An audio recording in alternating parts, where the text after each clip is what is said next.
Hi, Deacon Ed McCormick here, and this Sunday's Gospel has inspired me to share with you a brief reflection on power and how the world uses power compared to how Jesus uses power.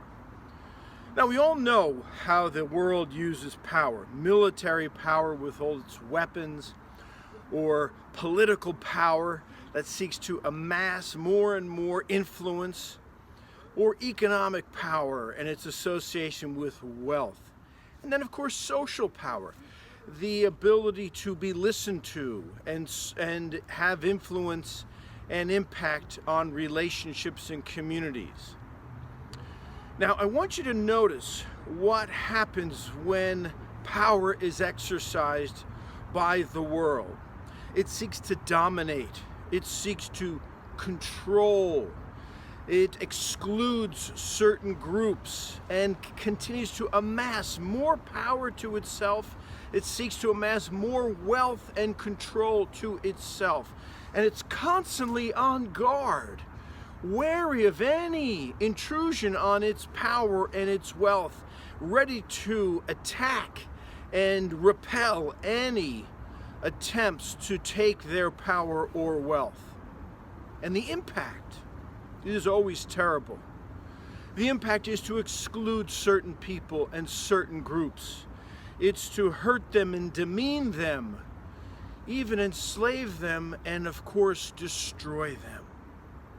Another way Jesus exercises power in today's gospel is so different. He comes to Capernaum and goes into the synagogue on the Sabbath and speaks this powerful word about God's kingdom. He speaks with power because his word comes not just from an idea he has, but from the very life of God, and it kind of cuts through right to the heart and empowers us and convicts us and calls us. He also exorcises a demon. He frees and liberates a man who is possessed and enslaved by a demon.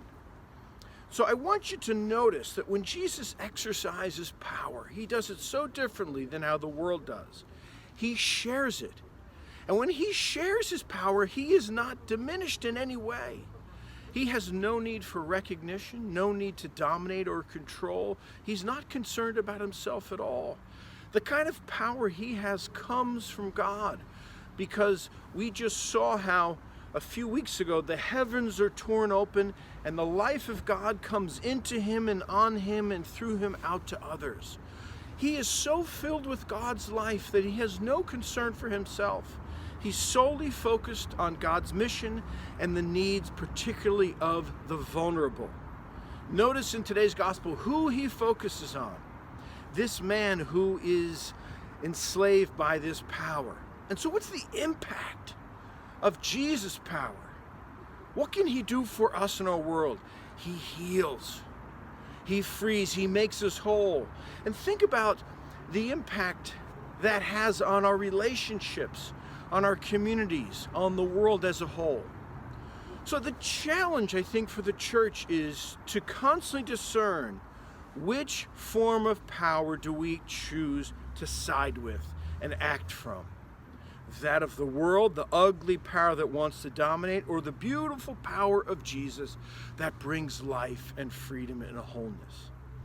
And in our own lives, which power do we use? If we open ourselves up to the power of Jesus, to his freedom, to his truth, to his courage and honesty, to his love, we too can act from his power and change lives.